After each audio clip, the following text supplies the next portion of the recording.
It's the first time I see a political commentator, a political analyst speak about the EFF without any biases, without any propaganda narrative trying to be pushed to the masses.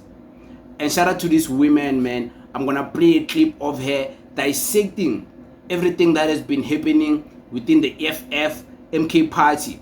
People leaving the EFF MK party, losing the support on the ground, and her speaking from an honest view, not a view trying to paint a negative image on the EFF and a false perception about the MK party, but an honest analysis. Her name is Kananelo Sekgwale.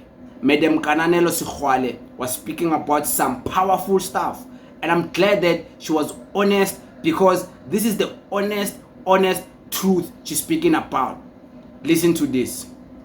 South Africans are spoiled for choice, really, if you will. But we need to bear in mind that these are ANC splinters. So the question that I always ask myself is, are we better off with the ANC splintering, or should it be reunited again? That's a global question that I think the ANC and those splinter parties need to ask themselves. Now, when we look at these events that are upcoming, so for instance, the EFF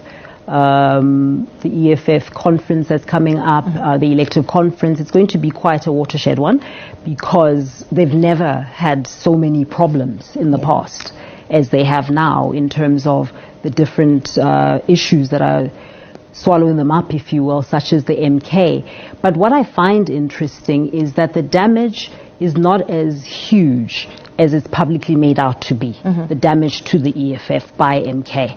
Simply because you would see, I've worked in political communication for a while, and you would see it if the membership was hurting, if people were leaving the EFF, you would see it. We see leaders leaving. But have you seen events where you have like a broad number of people being paraded to say these people are coming and joining us? We don't see that. We're seeing leadership break away. Well, the assumption is that the leader will leave with their people. I'm not so sure. The people have not said anything about leaving with them. So, for instance, if you look at Roy Shivambu, yes, there are some people that have expressed that they're leaving with him, but it's not like the masses of the EFF. It's not the broad masses. So his reasons for leaving, are his reasons. We hear different versions of that. But I also think that the public perception that they're being hurt too badly, I don't buy that. I don't buy that. And also the MK party, you look at the electoral wins in the national elections and the provincial elections, they did extremely well, far better than anybody had anticipated, particularly in KZN. However, you see in the by-elections now that they don't have as much, as much inroads as they had then with the national and provincial elections. So then I ask myself, is this party going to survive beyond its leader? Very important question. And perhaps that rounds up our conversation with that question.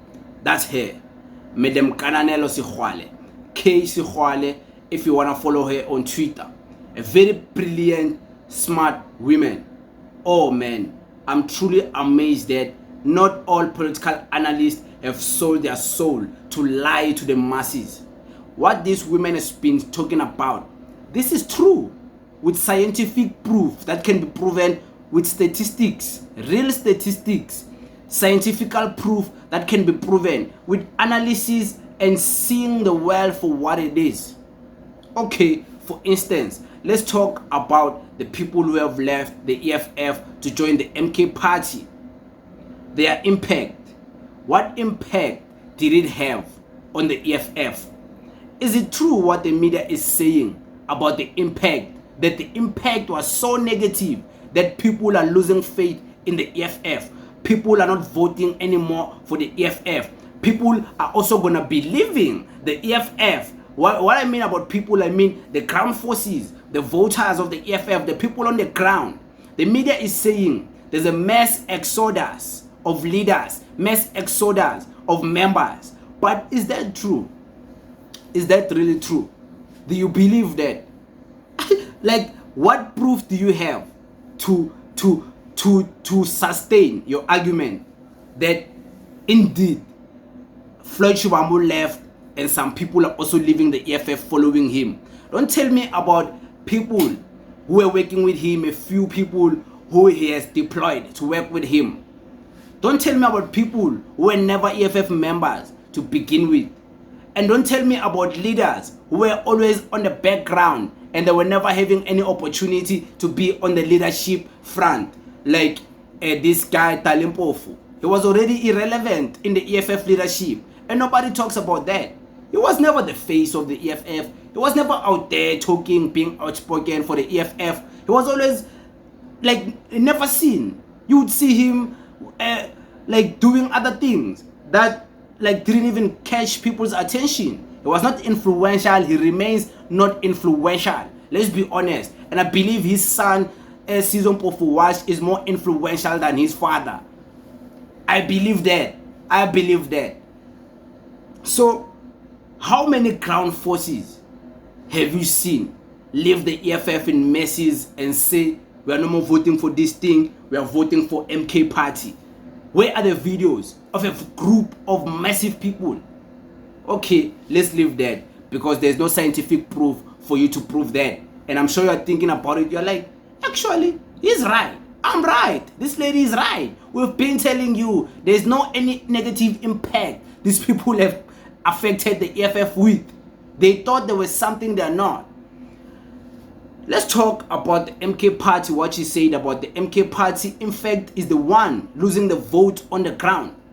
Okay, hey, TSNQ, your hatred for MK Party is clouding your judgment. Okay, let's put my hatred for the MK Party aside. Let's look at the Tabazimbi recent by-elections and also some by-elections that have been happening in KZN and also the university varsity contestations of university student councils from different parties.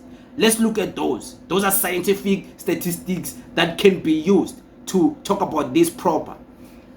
How many votes did the MK Party win? 1 vote. Some of you don't even know the votes they got. They won 1 seat. The seat they won comes from an independent candidate, someone who has already been in the ground, already has a standing point in the ground in Thabo Zimbi. So that guy is the one who brought the numbers, the seat to the MK Party. It was never the MK Party themselves winning these things. They had to buy an independent candidate who was already relevant for them to get a seat. Like they always do. They try to dissolve independent black people's initiatives and destroy them for their own benefits. That's what they are known for. They destroy just to benefit. Narcissistic behavior.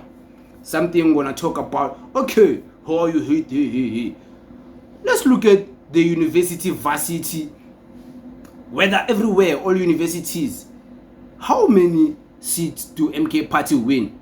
Okay, how MK Party has a strong foot in KZN? Yes, in KZN.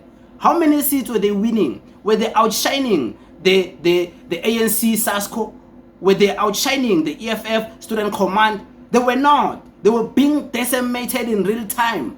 Tabazimbi, they were decimated in real time. KZN by-elections. IFP and the DA are always outshining the MK Party in KZN. Even the ANC itself, it's outshining, getting more votes in different wards in the by-elections in KZN. So they are the ones losing the ground. The EFF keeps on growing. Didn't you see the numbers of the percentages margin growth of the EFF in Tabazimbi and other places? Come on, man, stop playing with us. But it is what it is. Thank you to these beautiful women for being honest. It is what it is. Thank you very much.